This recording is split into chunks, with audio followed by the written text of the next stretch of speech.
Hello everyone. In this session, we will discuss about the concept of electromagnetic induction and domestic electric circuit. So let's start our discussion here. तो सबसे पहले आज हम बात करेंगे electromagnetic induction.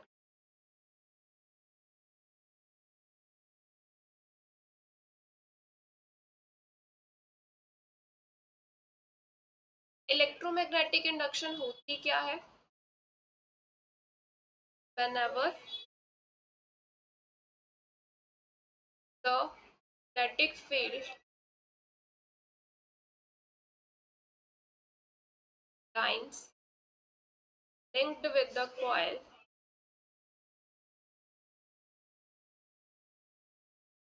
changes, it results in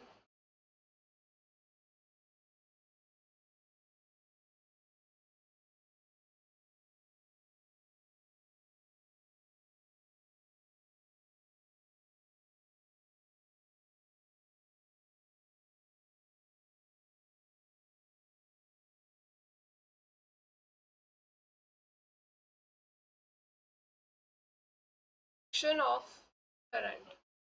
induction मतलब produce होना, ठीक है, इंड्यूस हो रहा है यहाँ पे कर प्रोड्यूस या production.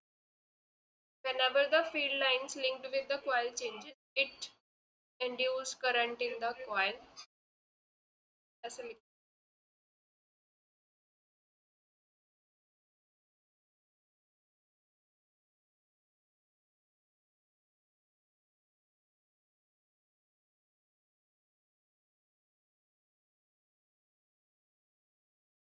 This phenomena is known as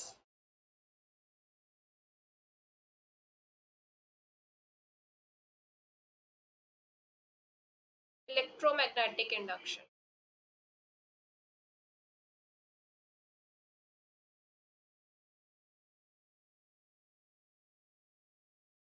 ठीक है, इसको समझने की कोशिश करते हैं। जैसे मान लीजिए मेरे पास क्या है, कॉइल है,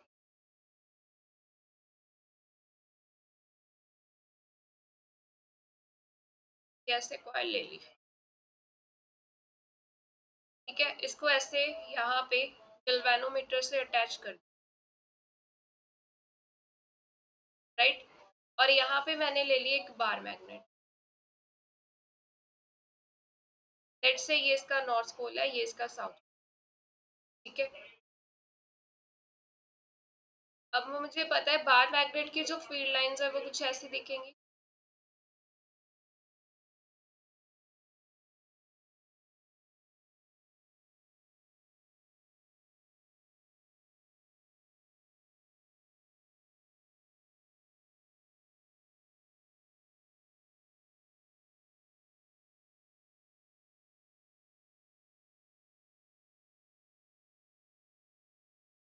ठीक है। ऐसे फील्ड लाइंस जो है वो बाहर निकल रही हैं।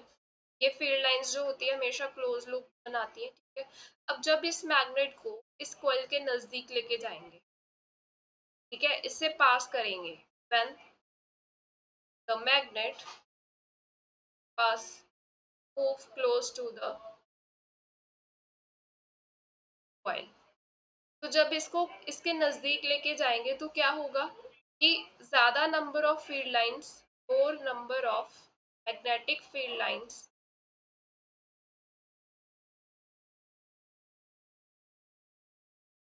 कैन पास द कॉइल, ज्यादा फील्ड लाइंस पास करेंगे। कि अगर इसको हम ऐसे नजदीक लेके जा रहे हैं, ठीक है, तो कॉइल के नजदीक लेके जाएंगे, जितना ज्यादा नजदीक लेते जाएंगे उतनी ज्यादा फील्ड लाइंस इसके कॉइल के थ्रू पास हो जाएंगी, ज्यादा फील्ड लाइंस क्रॉस करेंगी इसको, ठीक है। तो यानी कि यहाँ पे क्या हो रहा है, क्या ऑब्जर्व किया गया कि जो गिल्वेनोमीटर था, then there is a deflection observed in the galvanometer।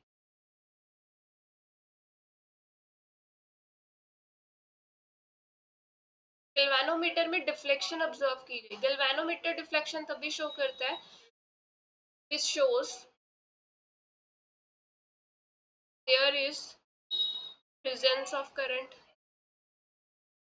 कि अगर सर्किट में करंट होगा तभी तो उसकी नीडल डिफ्लेक्ट करेगी ना, डिफ्लेक्शन शो करेगा वो। दैट मीन्स जब हम मैग्नेट को इसके नजदीक लेके जा रहे हैं तो ज्यादा फील्ड लाइंस जो है वो कॉइल से पास कर, तो ये जब ज्यादा फील्ड लाइंस पास हो रही हैं तो इसकी वजह से क्या हो रहा है, इसमें करंट जनरेट हो रहा है। ये जो करंट जनरेट हो रहा है इसी की वजह से जो गैल्वेनोमीटर है वो उसकी नीडल डिफ्लेक्शन शो कर, इस प्रोसेस को हम क्या बोलते हैं, इलेक्ट्रोमैग्नेटिक इंडक्शन। कि यहाँ पे क्या हुआ, कॉइल के थ्रू जो फील्ड लाइंस थी वो चेंज हो रही हैं। पहले जो मैग्नेट था वो दूर पड़ा था, जब हम उसको जैसे ही नजदीक लेके जाते जाएंगे तो ज्यादा फील्ड लाइंस उसके थ्रू पास हो जाएंगी। मतलब फील्ड लाइंस जो कॉइल के थ्रू पास हो रही है वो चेंज हो रही है। ठीक है, तो ये जब ऐसी चीज होती है कि जब भी मैग्नेटिक फील्ड किसी कॉइल के थ्रू चेंज हो रही है, मैग्नेटिक फील्ड लाइंस जो है वो चेंज होती हैं तो करंट इंड्यूस होता है। इस प्रोसेस को हम क्या बोलते हैं, इलेक्ट्रोमैग्नेटिक। मान लो जब इसको नजदीक लेके आए तो ये जो गैल्वेनोमीटर है इसकी नीडल जो है वो इस तरफ डिफ्लेक्ट हुई। ठीक है, तो जब इसको दूर लेके जाएंगे फिर क्या होगा, ये वापस से अपनी ओरिजिनल पोजीशन पे वापस आ जाएगी क्योंकि फील्ड लाइंस कम होनी शुरू हो जाएंगी। तो करंट जो है वो फिर से क्या हो जाएगा, डिक्रीज टू, गैल्वेनोमीटर की नीडल अपनी ओरिजिनल जो जीरो पे थी वो वापस जीरो। ठीक है, तो अगर मैं यहाँ पे पोलैरिटी भी चेंज कर दूं कि यहाँ पे मैंने अभी नॉर्थ पोल लिया था नजदीक, यहाँ पे साउथ पोल लिया था, तो जैसे ही मैं अगर यहाँ पे साउथ ले लूँ नॉर्थ ले लूँ फील्ड लाइंस की डायरेक्शन चेंज हो जाएंगी। फिर से वही चीज करेंगे, इसको मैग्नेट को नजदीक लेके जाएंगे तो क्या होगा, फील्ड लाइंस ज्यादा पास होंगी, number of field lines change हो रही हैं जिसकी वजह से करंट इंड्यूस होता है। बट अब की बार क्या होगा, जो गैल्वेनोमीटर है वो डिफ्लेक्शन ऑपोजिट डायरेक्शन में शो करेगा, उसकी नीडल ऑपोजिट डायरेक्शन में डिफ्लेक्ट होगी क्योंकि हमने पोलैरिटी चेंज कर दी है मैग्नेट। तो ये जो प्रोसेस होता है, whenever there is a magnetic field linked with the coil changes, किसी भी कॉइल के थ्रू अगर फील्ड लाइंस जो पास हो रही है वो चेंज हो रही हैं तो उसमें कॉइल में क्या हो रहा है, करंट इंड्यूस हो रहा है। इस प्रोसेस को हम क्या बोलते हैं, इलेक्ट्रोमैग्नेटिक इंडक्शन। ठीक है, दूसरी सिचुएशन ऐसी भी हो सकती है, जैसे मैं यहाँ पे लिख भी देती हूँ points. The galvanometer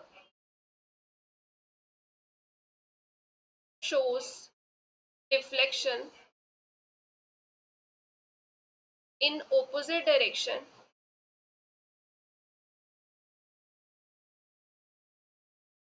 when we change polarity of the magnet. हमने मैग्नेट की पोलैरिटी चेंज कर दी, कैसे, जैसे इस तरफ साउथ पोल ले लिया, इस तरफ नॉर्थ पोल ले लिया, तो जो फील्ड लाइंस होंगी उसकी डायरेक्शन चेंज होगी। मतलब जब अब इस सिचुएशन में मैग्नेट को नजदीक लेके जाएंगे तो क्या होगा, करंट फिर से प्रोड्यूस होगा कॉइल में, बट ऑपोजिट डायरेक्शन में डिफ्लेक्शन शो होगा, ऑपोजिट डायरेक्शन में प्रोड्यूस होगा पहले से। ठीक है, अगर ऐसे पोलैरिटी चेंज कर दी, अब इस मैग्नेट को नजदीक लेके जाएंगे तो फिर से फील्ड लाइंस जो है वो पास करेंगी। ठीक है, more field lines pass through the coil and current जो है वो इंड्यूस हो जाएगा। अब इसकी जो डायरेक्शन होगी, current induce in the opposite direction में फ्लो करेगा। ठीक है, जिसकी वजह से गैल्वेनोमीटर की नीडल जो है वो ओपोजिट डायरेक्शन में क्या करेगी, डिफ्लेक्शन शो करेगी। अब जैसे ही इस बार मैग्नेट को दूर लेके जाएंगे, फील्ड लाइंस फिर से चेंज हो रही है, तो गैल्वेनोमीटर जो है वो क्या करेगा, फिर से उसकी नीडल जो है वो जीरो पे आ जाएगी कि अब मैग्नेट दूर जा रहा है। ठीक है, फील्ड लाइंस कम हो रही है, कम फील्ड लाइंस पास हो रही हैं, इससे क्या होगा, जो करंट इंड्यूस हो रहा है वो फिर से कम होता शुरू होगा, कम होना लग जाएगा और वो जीरो पे आ जाएगी। ठीक है, दूसरी सिचुएशन हम ऐसे भी ले सकते हैं, जैसे ये मेरे पास कॉइल है, एक कॉइल, इसको मैंने गैल्वेनोमीटर से अटैच कर दिया और यहाँ पे ये दूसरी कॉइल है, ये इसको नजदीक ही बनाते हैं।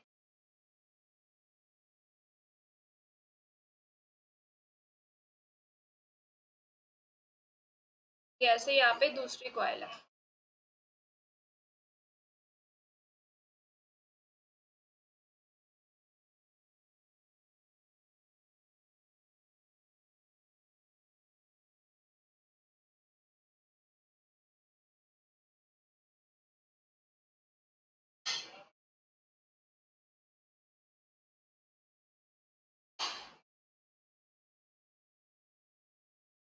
इसको मैंने स्विच से कनेक्ट कर दिया। अब जब इसमें स्विच क्लोज किया तो क्या होगा, करंट फ्लो करेगा, इस कॉइल में करंट फ्लो करेगा। मान लो इस कॉइल को मैं वन कॉइल बोल रही हूँ, ये मेरी सेकेंड कॉइल है, तो करंट फ्लो करेगा फर्स्ट कॉइल में। अब जब करंट फ्लो होता है तो मैग्नेटिक फील्ड प्रोड्यूस होती है, then magnetic field lines produce. अब क्योंकि ये दोनों कॉइल्स नजदीक पड़ी हैं तो इसकी जो फील्ड लाइंस होंगी वो इससे भी पास कर जाएंगी, ठीक है। जैसे इसकी ये फील्ड लाइंस है ऐसे, तो यही फील्ड लाइंस इससे पास कर जाएंगी, ठीक है। Magnetic field lines produced in the coil one, as ये कॉइल जो है बहुत नजदीक पड़ी है, as the second coil is placed close to one first coil, the field lines can pass through the second coil। तो second coil से भी जो magnetic field lines है वो पास करेंगे, ठीक है। तो जब field lines जो है वो second coil में क्या हो रही है, बढ़ रही है, field lines ज्यादा पास कर रही है, ठीक है। तो इसकी वजह से क्या होगा, जो करंट है induced in the coil 2, as, क्योंकि पहले तो फील्ड नहीं थी ना, उसमें कोई भी फील्ड पास नहीं हो रही थी, as field lines linked with coil changes. कैसे चेंज हो रही है, अगर हमारा जो करंट है हमने सप्लाई किया है वो करंट टाइम के साथ चेंज कर रहा है तो फील्ड लाइंस भी चेंज होती रहेंगी। तो इस ये जो फील्ड लाइंस है सेकंड कॉइल से पास कर रही है, इसकी वजह से क्या हो रहा है, सेकंड कॉइल में करंट इंड्यूस। तो ऐसे भी हमारे यहाँ पे फिनोमिना देखने को मिलती है। अब अगर हमें ये जो इंड्यूस करंट है इंक्रीज करना है, कैसे इंक्रीज कर सकते हैं, we can increase the amount of current supply to one coil.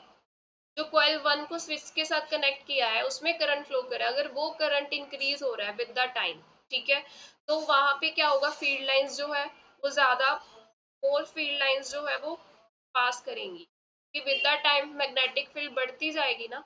अगर हम amount of current with the time change कर रहे हैं, increase the amount of current with the time that is supplied to coil one, तो more field lines produce, यानी कि magnetic field ज्यादा produce हो रही है, वो चेंज हो रही है, which can pass through the coil too। तो ऐसे में क्या हो रहा है कि जो सेकंड में से फील्ड लाइंस जो है वो चेंज हो रही है, जिसकी वजह से हमारा जो करंट इंड्यूस होगा वो बढ़ जाएगा, क्योंकि ज्यादा नंबर ऑफ फील्ड लाइंस जो है वो प्रोड्यूस हो, पास कर रही है। दूसरा वे क्या है, नंबर ऑफ टर्न्स इंक्रीज कर दें। ये जो नंबर ऑफ टर्न्स हैं कॉइल के, उसको अगर हम इंक्रीज कर दे तो ज्यादा फील्ड प्रोड्यूस होगी फर्स्ट कॉइल में, और जितनी ज्यादा फील्ड प्रोड्यूस होगी उतनी ज्यादा फील्ड लाइंस जो है सेकेंड कॉइल में पास करेंगी, जिससे करंट जो इंड्यूस होगा वो ज्यादा इंड्यूस। तो ये जो प्रोसेस होता है इसको हम बोलते हैं that is a electromagnetic induction. अब इसकी एप्लीकेशन क्या है, that is application of EMI, electromagnetic induction. Electromagnetic induction क्यों नाम दिया, कि हम क्या कर रहे हैं, सप्लाई दे रहे हैं, ठीक है, मैग्नेटिक फील्ड प्रोड्यूस हो रही है, उसकी वजह से इंडक्शन हो रही है, करंट इंड्यूस हो रहा है, इसीलिए इसका नाम इलेक्ट्रोमैग्नेटिक इंडक्शन है, EMI। इसकी एग्जांपल क्या है, ट्रांसफार्मर। ट्रांसफार्मर में हमारे पास क्या होता है, दो कॉइल्स होती है, जैसे अभी दो कॉइल्स वाला केस पढ़ा हमने, समझा, ऐसे दो कॉइल्स होती हैं। ये फर्स्ट कॉइल जिसको हम सप्लाई देते हैं, ठीक है, और यहाँ पे नजदीक ही दूसरी कॉइल होती है, यहाँ पे लोड लगा देते हैं जिसके अक्रॉस हमें आउटपुट है, ठीक है। तो ये जो फर्स्ट कॉइल होती है इसको प्राइमरी कॉइल बोलते हैं, और ये जो सेकेंड कॉइल होती है इसको सेकेंडरी कॉइल बोलते हैं। अब होगा क्या, यहाँ पे मैंने यहाँ पे ये साइन बनाया, ये साइन क्या शो कर रहा है, अल्टरनेटिंग वोल्टेज सप्लाई की गई है। अल्टरनेटिंग वोल्टेज क्या होता है, अल्टरनेटिंग सप्लाई क्या होता है कि जिसकी पोलैरिटी क्या हो रही है, चेंज हो रही है, ठीक है। अल्टरनेटिंग करंट होता है जैसे, वो पोलैरिटी क्या होती है, चेंज होती है, ठीक है। अब जैसे ही इसको सप्लाई दी, प्राइमरी कॉइल में क्या होगा, करंट फ्लो करेगा, और करंट फ्लो होने की वजह से मैग्नेटिक फील्ड जो है वो प्रोड्यूस, और मैग्नेटिक फील्ड को हम मैग्नेटिक फील्ड लाइन से ही रिप्रेजेंट करते हैं, तो फील्ड जो है वो प्रोड्यूस हो रही है, ठीक है। क्योंकि ये करंट क्या है, कैसा करंट है, ये अल्टरनेटिंग वोल्टेज सप्लाई की है, तो ये चेंजिंग पोलैरिटी की है कि एक साइकिल इसका पॉजिटिव है, एक साइकिल इसका नेगेटिव, तो चेंजिंग वोल्टेज अप्लाई किया, अल्टरनेटिंग वोल्टेज सप्लाई किया गया है। तो जब इसमें करंट फ्लो होगा, मैग्नेटिक फील्ड प्रोड्यूस होगी, यानी कि जो फील्ड लाइंस है वो हमें मिलेंगी, ठीक है, field lines are there.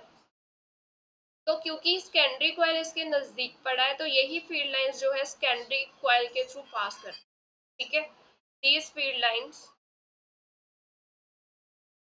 Pass through secondary coil. अब सेकेंडरी कॉइल में क्या हो रहा है, फील्ड लाइंस पास करेंगी, तो उसमें इंडक्शन की वजह से यहाँ पे हमें देखने को क्या मिलेगा, करंट मिलेगा, ठीक है। करंट भी तभी बनता है ना जब वोल्टेज मिलेगी।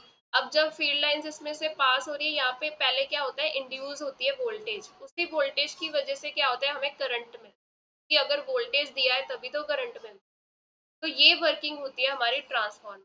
ट्रांसफार्मर जो होता है वो इलेक्ट्रोमैग्नेटिक इंडक्शन के प्रिंसिपल पे काम करता है, कि एक कॉइल में क्या हो रहा है, करंट पास हो रहा है, उसमें फील्ड लाइंस जो प्रोड्यूस होंगी वो सेकंड कॉइल से पास हो रही है, और ये जो फ्लक्स फील्ड लाइंस है वो विद द टाइम क्या हो रही है, चेंज हो रही है, क्योंकि हमने सप्लाई कैसे दी है, चेंजिंग सप्लाई दिया, अल्टरनेटिंग वोल्टेज दिया, ये चेंज हो रही है ना इसकी पोलैरिटी, तो इसकी वजह से जो फील्ड लाइंस जो इससे पास हो रही है वो चेंज होती रहेंगी, जिसकी वजह से यहाँ पे क्या होगा, वोल्टेज इंड्यूस होगी, वोल्टेज इंड्यूस होने से करंट इंड्यूस, ठीक है।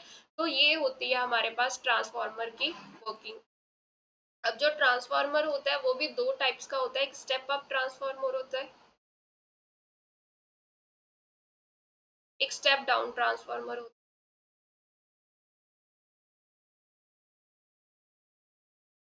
नेम से ही क्लियर है कि स्टेप अप में क्या होगा, स्टेप डाउन में क्या होगा। स्टेप अप ट्रांसफार्मर क्या होता है, ये लो वोल्टेज को हाई वोल्टेज में कन्वर्ट कर,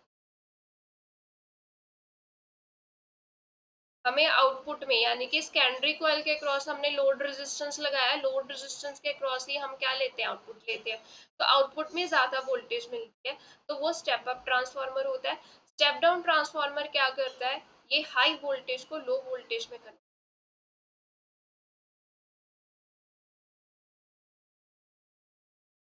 ठीक है। और इसकी दूसरी एप्लीकेशन क्या है, इलेक्ट्रोमैग्नेटिक इंडक्शन की, that is a generator. It works on the principle of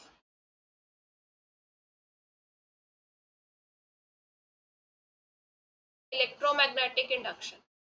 कैसे, जनरेटर में क्या होता है, ऐसे दो बड़े मैग्नेट्स रखे होते हैं, ठीक है, नॉर्थ पोल, ये साउथ पोल, ये क्या कर रहे हैं, यहाँ पे फील्ड लाइंस, इन्होंने मैग्नेटिक फील्ड प्रोड्यूस कर दी, मैग्नेट्स है तो मैग्नेटिक फील्ड प्रोड्यूस होगी, तो इस फील्ड में क्या होती है, एक कॉइल जो है वो रोटेट करती है, जैसे ये मैं आर्मेचर कॉइल जो है वो मैं बना रही हूँ, ठीक है। तो ये कॉइल क्या होती है, घूम रही होती है, तो जब ये कॉइल घूमेगी, कॉइल रोटेट करेगी, तो इसमें फील्ड लाइंस चेंज होंगी, कि ये घूम रही है, तो डिफरेंट फील्ड लाइंस जो है इससे पास करेंगी, तो जब ये फील्ड लाइंस चेंज हो रही है तो यहाँ पे क्या होगा, करंट इंड्यूस होगा, पहले वोल्टेज इंड्यूस होगी फिर करंट प्रोड्यूस होगा, ठीक है। तो ये जो जनरेटर है ये भी क्या है कि इस प्रिंसिपल पे ही काम करता है, इसमें कॉइल होती है, आर्मेचर कॉइल इसको बोलते हैं, ये कॉइल जो है फील्ड में घूम रही होती है, ये रोटेट कर रही होती है, यहाँ पे दो मैग्नेट्स लगाए होते हैं हमने, जो फील्ड प्रोवाइड करवा रहे हैं, मैग्नेटिक फील्ड, इसमें ये कॉइल घूम रही होती है। जब ये कॉइल रोटेट करेगी तो नंबर ऑफ फील्ड लाइंस जो है कॉइल से जो पास कर रही है वो क्या हो रही है, चेंज हो रही है, ठीक है। तो उनके चेंज होने से क्या होता है, करंट इंड्यूस, तो बेसिकली यहाँ पे जो जनरेटर है वो क्या करता है, मैकेनिकल एनर्जी को किसमें कन्वर्ट कर रहा है, electrical energy,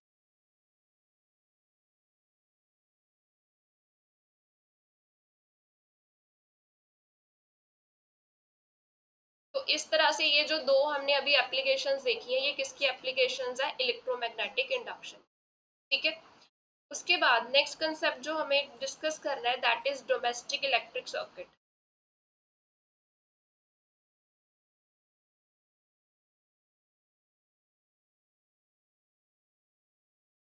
domestic electric circuit क्या है कि जो हमारे घर में कनेक्शन लगे होते हैं, ठीक है। जैसे अभी हमें पता है इलेक्ट्रिसिटी जो प्रोड्यूस होती है पावर स्टेशन पे, उसको हमारे घर पे सप्लाई किया जाता है। तो ये सब कैसे प्रोसेस होता है वो हम इस कंसेप्ट में डिस्कस करेंगे। ठीक है। The electricity generate at power station supply to our home. ठीक है। वो हमारे घर तक सप्लाई होती है उसकी। तो कैसे सप्लाई होती है वो आज हम डिस्कस करेंगे इस कंसेप्ट। तो होता है क्या basically at the power station कि जो इलेक्ट्रिसिटी जनरेट होती है वो मैसिव अमाउंट में जनरेट होती है, बहुत ज़्यादा अमाउंट में जनरेट होती है electricity produced in massive amount. ये जो इलेक्ट्रिसिटी पावर स्टेशन पे जनरेट होती है ये बहुत ज़्यादा हाई वोल्टेज की होती है। Massive amount is of very high voltage, बहुत हाई वोल्टेज होती है जो पावर स्टेशन पे इलेक्ट्रिसिटी जनरेट करते हैं। और कितनी वोल्टेज होती है? 11,000। ठीक है। 11,000 वोल्ट जो है ये इतनी ज्यादा अमाउंट, रेंज वैसे एग्जांपल दी है, इतनी रेंज की, इतनी ज्यादा रेंज की जो वोल्टेज होती है उतनी इलेक्ट्रिसिटी जो होती है वहां पे प्रोड्यूस। अब हमारे घर में सप्लाई जो आती है वो 220 वोल्ट की आती है, इतनी हाई वोल्टेज की सप्लाई नहीं आती है। कैसे ये प्रोसेस किया जाता है कि जो पावर स्टेशन है, जैसे मान लो ये हमारे पास क्या है, पावर स्टेशन है।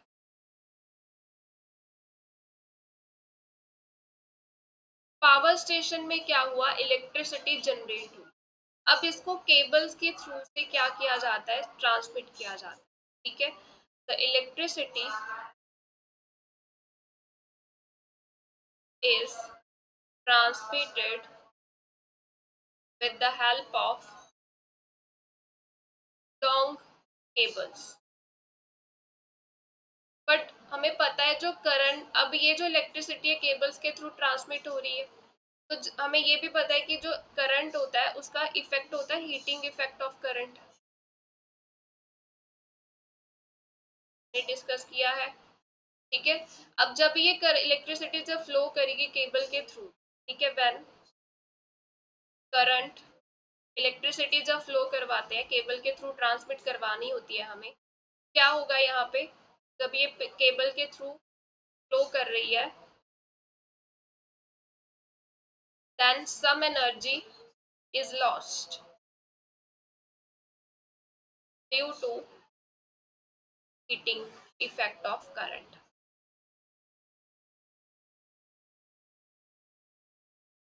कि कुछ ना कुछ तो लॉस होगा केबल में, जब केबल के थ्रू हम उसको सप्लाई दे रहे हैं, करंट फ्लो कर रहा है, ठीक है, इलेक्ट्रिसिटी जा रही है केबल के थ्रू, तो क्या होगा, करंट का हीटिंग इफेक्ट होता है। हीटिंग इफेक्ट की वजह से क्या होती है, यहाँ पे कुछ ना कुछ एनर्जी लॉस हो जाता है। ठीक है। क्योंकि जाउल्स लॉ ऑफ हीटिंग हमें क्या बताता है, जाउल्स लॉ ऑफ हीटिंग कि जो अमाउंट ऑफ हीट प्रोड्यूस होती है वो किस पे डिपेंड करती है, करंट के स्क्वायर पे। अब जितना ज्यादा करंट फ्लो करेगा उतनी ज्यादा अमाउंट ऑफ हीट प्रोड्यूस होगी, यानी कि उतना ही ज्यादा एनर्जी का लॉस होगा। ठीक है। More current, more amount of heat produced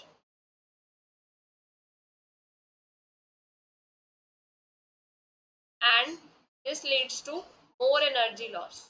तो इससे तो एनर्जी लॉस हो जाएगा, तो हमें डिफिकल्टी होगी इसको ट्रांसमिट करने में। तो ट्रांसमिशन से पहले क्या किया जाता है कि जो वोल्टेज है वो इंक्रीज की जाती है, करंट को डिक्रीज करना पड़ेगा ना हमें यहाँ पे। तो to avoid this energy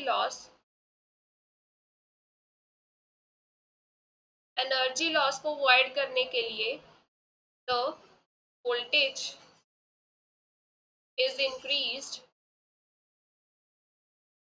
before the transmission of electricity.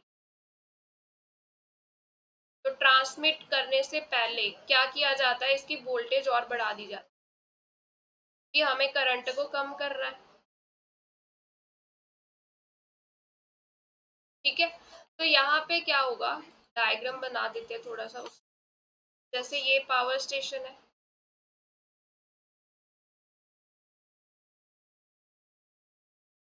तो यहाँ से इलेक्ट्रिसिटी जो है ग्रिड सबस्टेशन में जाती है।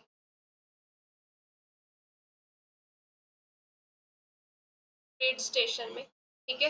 पावर स्टेशन पे जो इलेक्ट्रिसिटी जनरेट हुई वो 11,000 वोल्ट की थी, वोल्टेज उसकी इतनी थी। इसकी वोल्टेज को क्या किया जाता है, इंक्रीज किया जाता है 132 किलो वोल्ट तक ग्रिड स्टेशन में, ठीक है। अब वोल्टेज किससे इंक्रीज किया है, step up transformer. Step up transformer का काम क्या होता है, लो वोल्टेज को हाई वोल्टेज में कन्वर्ट करना।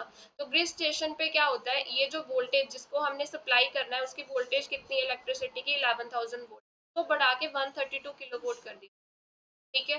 फिर इलेक्ट्रिक केबल की हेल्प से इसको यहाँ से ट्रांसमिट किया जाता है। दीज आर द केबल्स जिसके थ्रू इलेक्ट्रिसिटी ट्रांसमिट हो रही। ये ट्रांसमिट होके पहले जाती है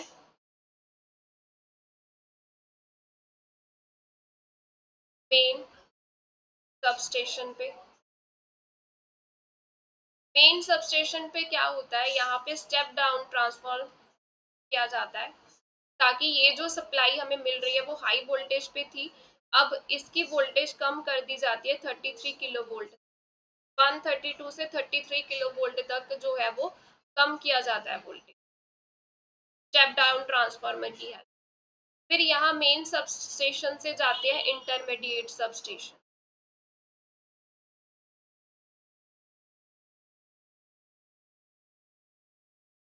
इंटरमीडिएट सबस्टेशन में भी क्या होता है कि जो स्टेप डाउन ट्रांसफार्मर है वो यूज किया जाता है ताकि जो सप्लाई है वो फिर से और कम हो जाए, 33 किलो वोल्ट से ये 11,000 वोल्ट तक आ गई। मतलब जितनी वोल्टेज पावर स्टेशन पे जनरेट की थी उतनी वोल्टेज इंटरमीडिएट सबस्टेशन पे, ठीक है। फिर आगे आता है सिटी का सबस्टेशन।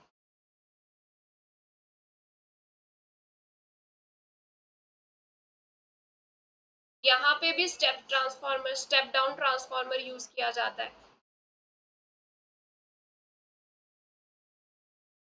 और ये जो वोल्टेज है इलेक्ट्रिसिटी जो हमने घर में सप्लाई करनी है, ठीक है, उसकी वोल्टेज 220 वोल्ट होती है, तो वो सिटी सबस्टेशन में जाके रिड्यूस हो, 11,000 वोल्ट से 220 वोल्ट जो है वो चेंज कर दिया स्टेप डाउन ट्रांसफार्मर।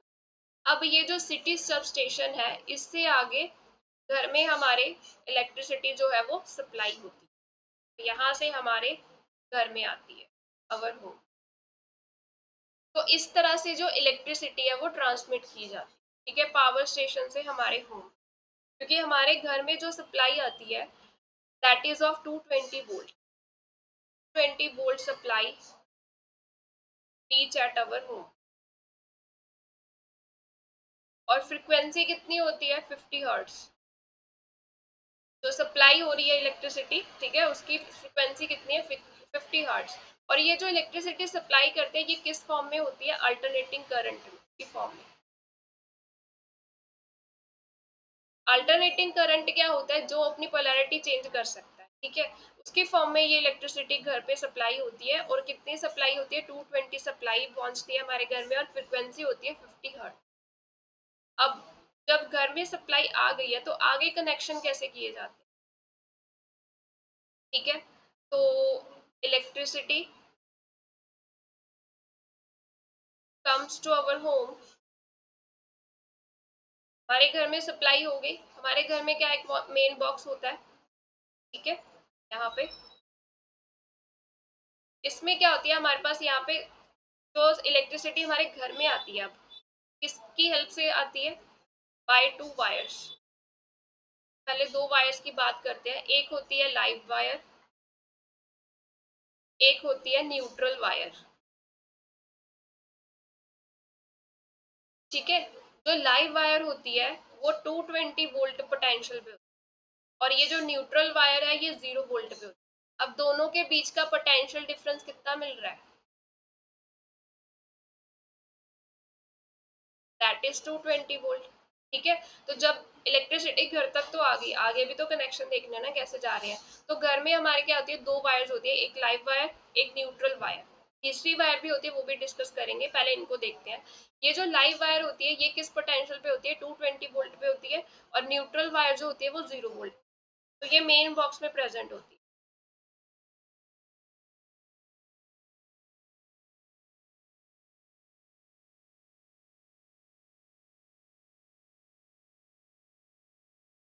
ठीक है, और यहाँ पे लाइव वायर के क्रॉस एक सेफ्टी डिवाइस लगाया जाता है, दैट इज फ्यूज। यहाँ पे फ्यूज कनेक्ट होता है। ठीक है,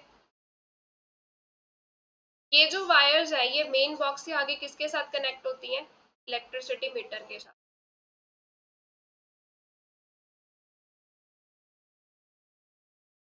इलेक्ट्रिसिटी मीटर जो है वो क्यों लगाया जाता है, क्योंकि ये हमें बताता है कि how much electrical energy consume,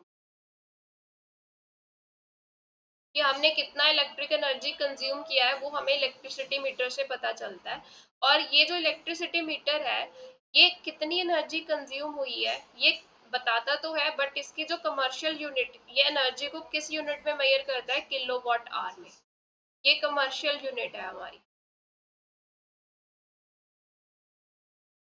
कि कितना एनर्जी कंज्यूम हुआ है, ठीक है, घर में, वो हमें पता चलता है इलेक्ट्रिसिटी मीटर से। और ये जो इलेक्ट्रिसिटी मीटर है ये किस यूनिट में मेजर करता है एनर्जी को, किलोवाट आवर में। तो यहाँ से इलेक्ट्रिसिटी मीटर से ये वायर्स जो है ये आगे किसके साथ कनेक्ट होती है, यहाँ पे आगे होती है मेन स्विच। मेन स्विच जो होती है इसमें कैसी स्विच लगी होती है, डबल पोल स्विच होती है।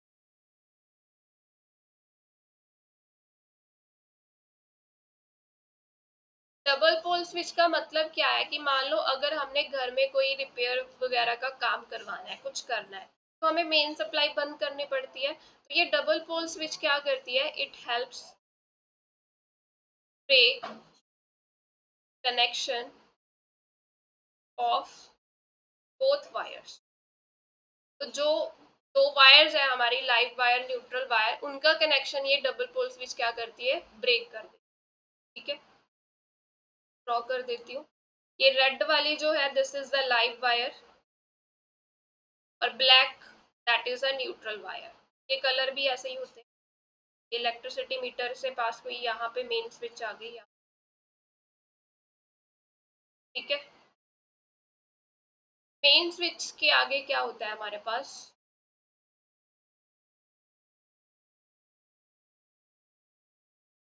ये न्यूट्रल वायर और ये मेन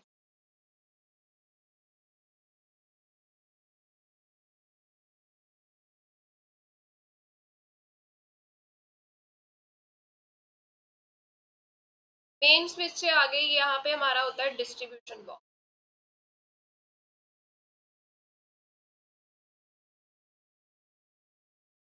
ठीक है, ये क्या है हमारा डिस्ट्रीब्यूशन बॉक्स।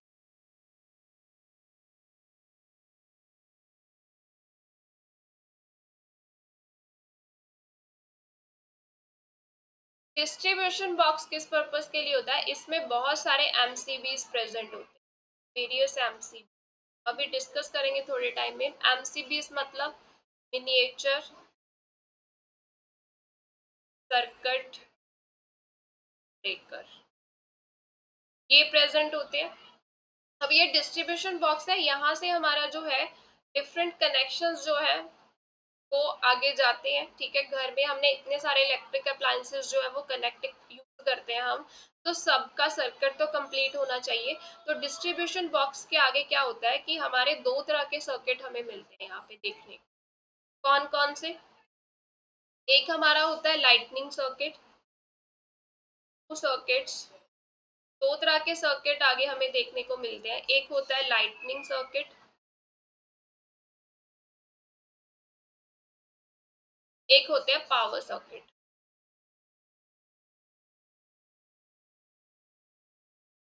लाइटनिंग सर्किट किस पर्पस के लिए यूज किया जाता है, जैसे हमारे पास आप घर में आपने देखा भी होगा, सॉकेट्स देखे होंगे।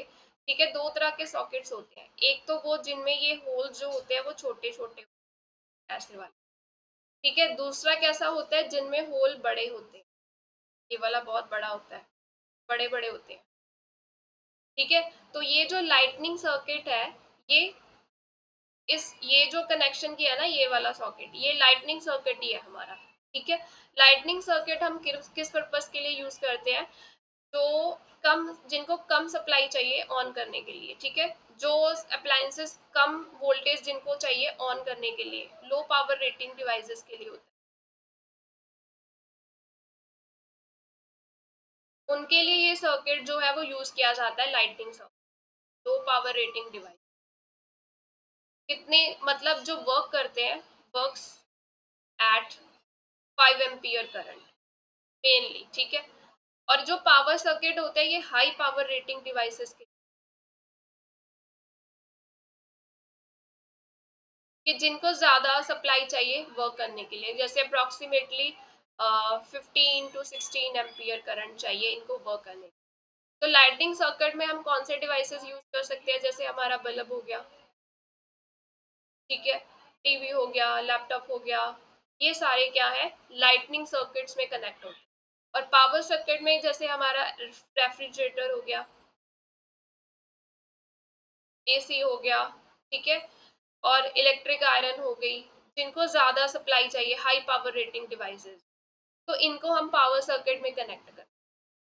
ठीक है, अब ये जो डिस्ट्रीब्यूशन बॉक्स है, डिस्ट्रीब्यूशन बॉक्स से क्या होता है, आगे ये दो तरह के सर्किट, हम यहाँ पे क्या हो रहा है, नेम से क्लियर है, डिस्ट्रीब्यूट हो रही है अभी इलेक्ट्रिसिटी।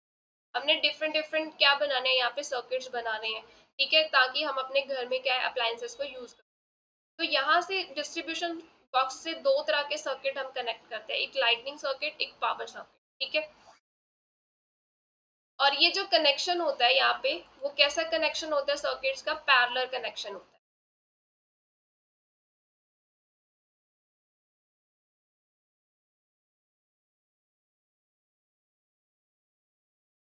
ये बात ध्यान में रखनी है, हमारा डिस्ट्रीब्यूशन बॉक्स से आगे जो सर्किट्स का कनेक्शन होता है, वो कैसा होता है, पैरेलल कनेक्शन होता है। ऐसा क्यों होता है, वो भी देख लेते हैं। जैसे देखो, हमारे रूम में हमने क्या किया, दो बल्ब्स का कनेक्शन करना है। ये लाइव वायर ले लेते हैं, और ये न्यूट्रल वायर, मैं यहाँ पे एल लिख रही हूँ, और ये न्यूट्रल वायर है। यहाँ पे मैंने बल्ब कनेक्ट किया। बल्ब में क्या होता है, एक फिलामेंट होता है, चलो मैं बॉक्स से ही शो कर दी।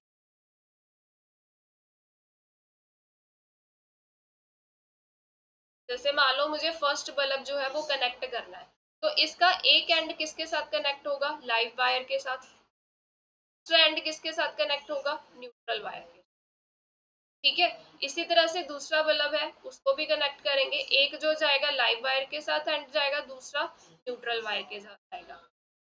अब देखो, ये दोनों क्या है, यहाँ पे पैरेलल में लगे हैं। पैरेलल में क्या होता है बेनिफिट, कि दोनों को फुल सप्लाई वोल्टेज मिलेगी, full supply voltage each appliance. मैंने यहाँ पे बल्ब यूज किया है, बट अप्लायंस लिख रही हूँ यहाँ पे, क्योंकि बाकी अप्लायंसेस। ठीक है, तो एक तो दोनों को क्या हो रही है, फुल सप्लाई वोल्टेज मिल रही है। दूसरा, कि मान लो अगर ये एक बल्ब फ्यूज हो गया, इफ वन बल्ब फ्यूज, तो दूसरा जो बल्ब है वो वर्क करेगा, the other bulb will work. Parallel में ये बेनिफिट है।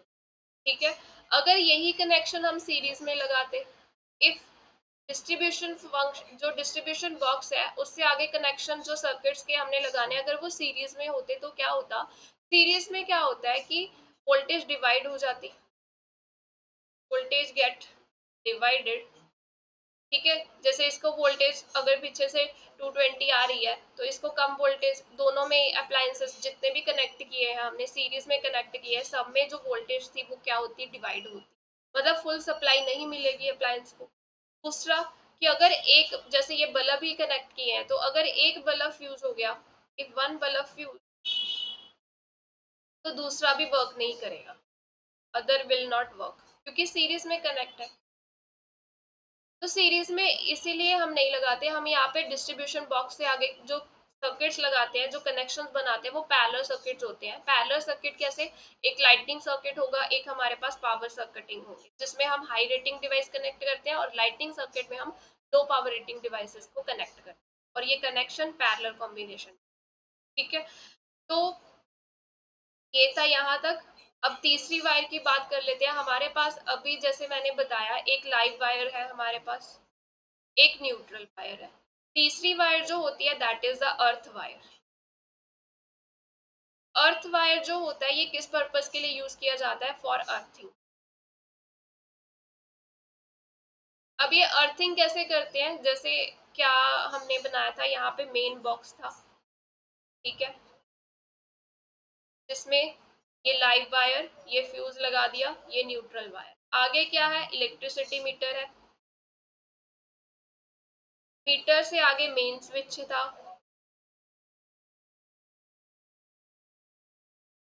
मेन स्विच से आगे यहाँ पे डिस्ट्रीब्यूशन बॉक्स, मैं डीबी लिख रही हूँ, आगे कनेक्शन जा, ठीक है।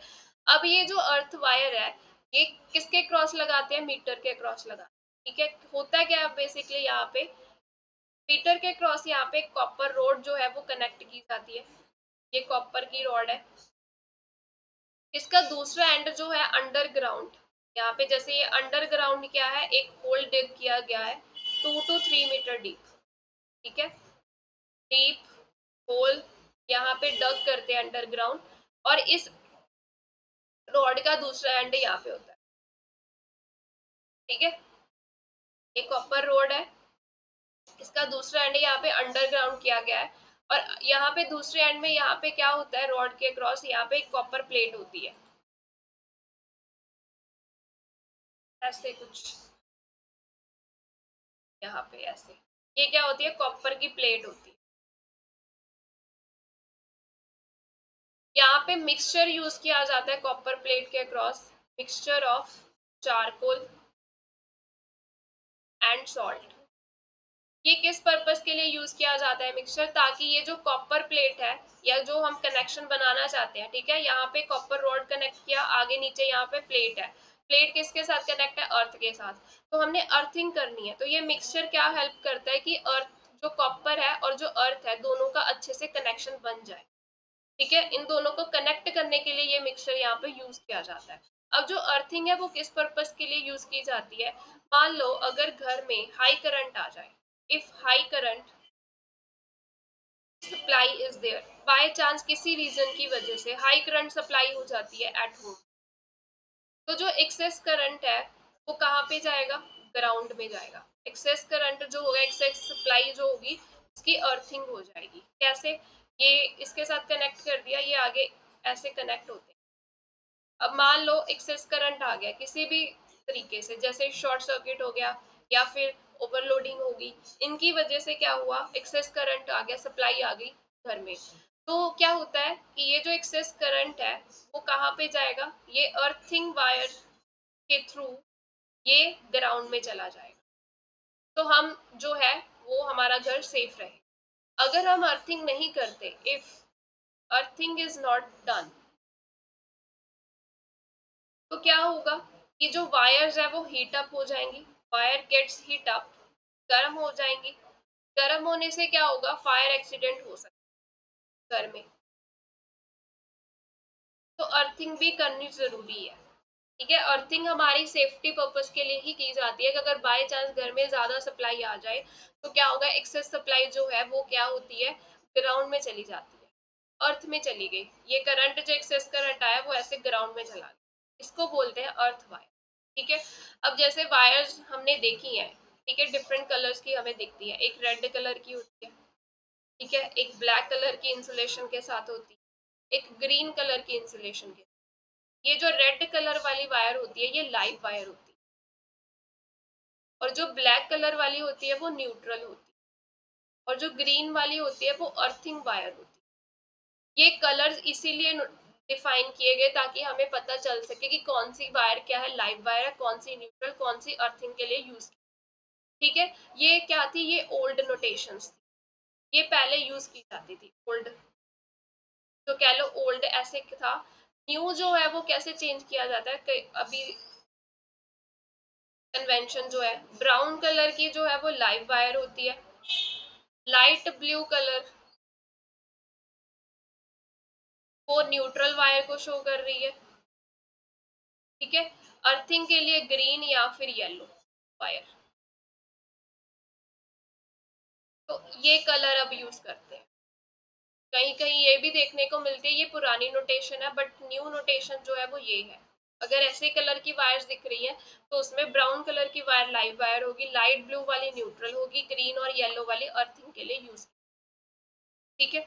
अब मान लो अगर किसी तरीके से इफ हाई करंट फ्लोस, तो हम कैसे, कौन कौन से सेफ्टी डिवाइसेस जो है हमारे घर में लगे हुए हैं, ठीक है। देखो जब हाई सप्लाई आ जाती है, ज्यादा करंट किसी रीजन से आ जाता है, कैसे हो सकता है, एक तो या फिर शॉर्ट सर्किट हो सकता है, या फिर दूसरा रीजन क्या है, ओवरलोडिंग। इन दो सिचुएशन में क्या होता है, बहुत ज्यादा लार्ज अमाउंट में करंट जो है वो फ्लो करने लग जाता है, ठीक है। शॉर्ट सर्किटिंग का मतलब क्या होता है,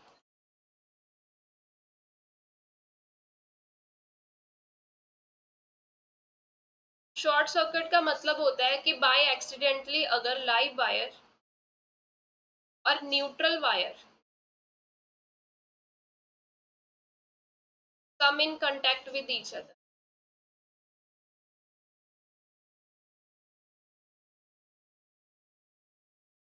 accidentally, तो क्या होता है, लार्ज अमाउंट में current flow, large amount of current flows. मैं करंट को आई सिंबल से लिख रही हूँ कि करंट को हम आई से ही रिप्रेजेंट करते हैं, ठीक है। तो शॉर्ट सर्किट का रीजन ये होता है कि बाय चांस एक्सीडेंटली, हमें पता है लाइव वायर और न्यूट्रल वायर हमने कलर से आइडेंटिफाई किया है, अगर मान लो वो इंसुलेशन किसी तरीके से ब्रेक हो गई, ठीक है, और ये जो दोनों वायर्स है आपस में एक्सीडेंटली टच हो जाए, एक दूसरे के साथ टच में आ जाए, come in touch with each other या come in contact with each other, एक दूसरे के साथ कांटेक्ट में आ जाए, तो बहुत ज्यादा लार्ज अमाउंट में करंट जो है वो फ्लो करता है। तो इसकी वजह से क्या होता है, सप्लाई बहुत ज्यादा आ जाती है घर में, ठीक है। ओवरलोडिंग का मतलब क्या होता है कि अगर हम एक टाइम पे बहुत ज्यादा जो हैवी रेटिंग वाले डिवाइसेस अप्लायंसेस है वो यूज कर रहे हैं at a time, if we use let's say high power rating devices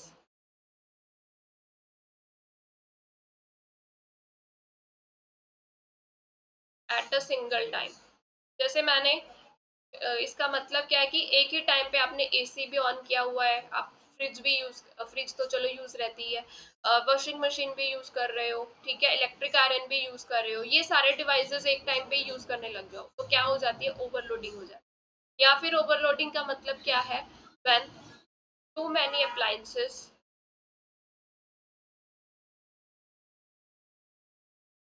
are connected to single socket, एक सॉकेट में बहुत सारे अप्लायंसेस कनेक्ट कर दिया, तो यहाँ पे क्या हो जाती है, ओवरलोडिंग। तो ये दो रीजन हो सकते हैं कि हमारे घर में जो है वो करंट ज्यादा अमाउंट में फ्लो कर जाए। तो अगर हमारी कोई सेफ्टी नहीं होगी तो क्या होंगे, फायर एक्सीडेंट हो सकते हैं घर में। तो जो सेफ्टी डिवाइसेस होते हैं वो हमारे घर में क्या लगे हुए हैं, सेफ्टी डिवाइस जो यूज करते हैं दैट इज, एक तो हो गया फ्यूज, एक हो गया एमसीबी, ठीक है। फ्यूज जैसे मेन बॉक्स में था, लाइव वायर के साथ ही कनेक्ट था, एमसीबीज कहाँ कनेक्ट थे, डिस्ट्रीब्यूशन। तो ये सेफ्टी डिवाइसेस होते हैं, ये हमें बचाते हैं ऐसे एक्सीडेंट होने। अब इनको थोड़ा सा डिस्कस कर लेते हैं कि फ्यूज क्या होता है। फ्यूज, कार्ट्रिज फ्यूज अगर देखा हो, इसमें क्या होती है, थिन वायर प्रेजेंट होती है। ये जो थिन वायर होती है इसको हम क्या बोलते हैं, सोल्डर बोलते हैं। सोल्डर जो होता है this is the alloy of tin and lid,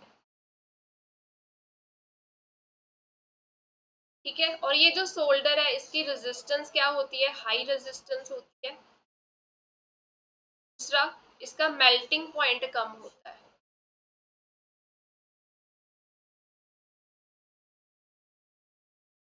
तो ये फ्यूज काम कैसे करता है, मान लो अगर एक्सेस सप्लाई आ गई, ठीक है, if excess supply is there, large amount में करंट फ्लो कर रहा है, तो ये जो फ्यूज वायर है, या फ्यूज के अंदर जो वायर लगी हुई है, सोल्डर है, ये फ्यूज वायर क्या हो जाएगी, गर्म हो जाएगी, इट बिकम्स हॉट। ठीक है, गर्म होने से क्या होगा, इसका टेम्परेचर बढ़ गया, क्योंकि इसकी रेजिस्टेंस ज्यादा है ना, रेजिस्टेंस ज्यादा होने की वजह से क्या होगा, जब इसमें से हाई सप्लाई का करंट जाएगा तो ये गर्म हो जाएगी। गर्म होने से क्या होगा, इट मेल्ट्स, ये मेल्टिंग पॉइंट इसका कम है। तो जब ये मेल्ट हो जाती है वायर, तो जो सर्किट है वो क्या हो जाता है, ओपन हो जाता है, सर्किट बिकम्स ओपन। तो अगर सर्किट ही ओपन हो गया तो आगे सप्लाई ही नहीं जाएगी, तो हमारे अप्लायंसेस जो है वो खराब होने से बच जाए। ठीक है, तो ये जो फ्यूज है, ये किस इफेक्ट पे काम करता है, it works on the principle of heating effect of current, है ना, कि यहाँ पे क्या हुआ, सप्लाई गई, हाई रेजिस्टेंस है, हाई रेजिस्टेंस की वजह से क्या हो रहा है, टेम्परेचर बढ़ रहा है फ्यूज वायर का, उसकी वजह से क्या हो रहा है, मेल्ट हो रही है, क्योंकि इसका मेल्टिंग पॉइंट जो होता है वो कम होता है, तो ये फ्यूज वायर मेल्ट हो जाएगी, सर्किट ब्रेक हो जाएगा। ठीक है, सर्किट ओपन सर्किट बन जाएगा, और हमारे जो डिवाइसेस है वो बच जाएंगे। और ये जो फ्यूज है, ये किस प्रिंसिपल पे काम कर रहा है, works on principle of heating effect of current.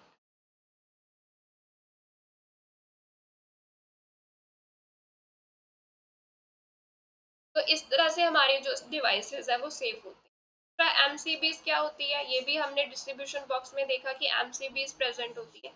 MCBs क्या होती है, मिनिएचर सर्किट ब्रेकर। ठीक है, एमसीबीज जो होती है मिनिएचर सर्किट ब्रेकर होती है, आपने शायद देखी भी हो, ऐसे स्विचेस होती हैं, यहाँ पे ब्लैक कलर की स्विच होती है ऐसे,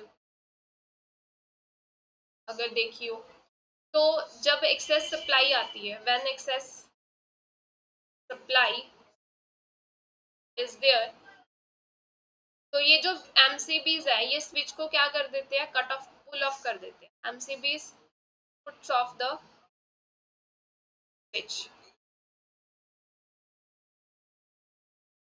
तो जब ये स्विच पुट ऑफ हो गई तो सर्किट क्या हो जाता है, ओपन हो जाता है, सर्किट बिकम्स ओपन सर्किट। ठीक है, तो जब हम अपना जो फॉल्ट आ रहा है कि जो सप्लाई ज्यादा आ रही है, जो भी फॉल्ट हुआ है, किसी भी रीजन की वजह से सप्लाई ज्यादा आ रही है, उसको हम करेक्ट कर लेते हैं। जब करेक्ट हो जाती है वो सिचुएशन, हम फिर से क्या कर देते हैं, then we reset the switch after solving the problem of fault. किसी भी रीजन की वजह से मान लो करंट सप्लाई ज्यादा आ रही है, ठीक है, तो ये एमसीबी क्या होते हैं, ये स्विच को पुट आउट डाउन कर देते हैं। ठीक है, तो पुट ऑफ द स्विच, तो जिसकी वजह से जो हमारा सर्किट होता है वो क्या होता है, ओपन सर्किट बन जाता है।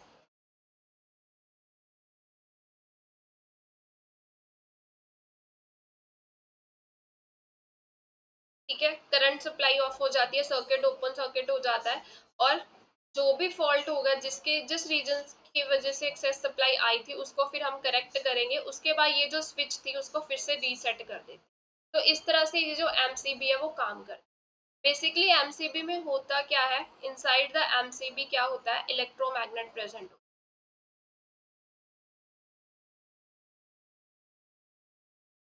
अब इलेक्ट्रोमैग्नेट क्या काम करता है, अगर एक्सेस सप्लाई आ जाएगी तो इलेक्ट्रोमैग्नेट क्या करेगा, if excess supply is there, तो क्या होगा, इलेक्ट्रोमैग्नेट से ज्यादा करंट पास होगा। ठीक है, और जितना ज्यादा करंट पास होगा ये उतना ही स्ट्रॉन्ग मैग्नेट की तरह बिहेव करेगा, इलेक्ट्रोमैग्नेट बिकम्स स्ट्रॉन्ग मैग्नेट। ठीक है, ये क्या होता है बेसिकली, इलेक्ट्रोमैग्नेट होता क्या है, कि जैसे ये हमारे पास क्या है, कॉपर की जो वायर है वो हमने बाउंड की होती है सॉफ्ट आयरन कोर के अबाउट, यही होता है इलेक्ट्रोमैग्नेट। तो जब हम इसमें करंट फ्लो करते हैं तो ये एज ए मैग्नेट की तरह बिहेव करता है। अब जितना ज्यादा करंट फ्लो करेंगे तो ये उतना ही ज्यादा क्या होगा, स्ट्रॉन्ग मैग्नेट बनेगा। ठीक है, क्योंकि उतनी ही ज्यादा क्या होगी, ज्यादा फील्ड प्रोड्यूस होगी। तो जो इलेक्ट्रोमैग्नेट है, जब एक्सेस सप्लाई आ जाती है तो ये स्ट्रॉन्ग मैग्नेट की तरह बिहेव करता है, और ये क्या करता है, it puts of the switch down. इसकी ये क्या करेगा, फिर स्विच को पुट ऑफ कर देगा, जिससे जो करंट सप्लाई है वो रुक जाती है। ठीक है, तो ये जो एमसीबी है ये किस प्रिंसिपल पे काम कर रहा है, magnetic effects of current. MCB works on principle of magnetic effects of current. ये दोनों में डिफरेंस है फ्यूज और एमसीबी में। Fuse heating effect of current पे काम कर रहा है, MCB magnetic effect of current पे काम कर रहा है। ठीक है, तो ये हमारे पास जो है सेफ्टी डिवाइसेस जो लगे होते हैं हमारे घर में। ठीक है, जिससे हमारा जो एक्सीडेंट बाय चांस सप्लाई ज्यादा हो भी जाती है, घर में आ भी जाती है, तो हमारी सेफ्टी जो है वो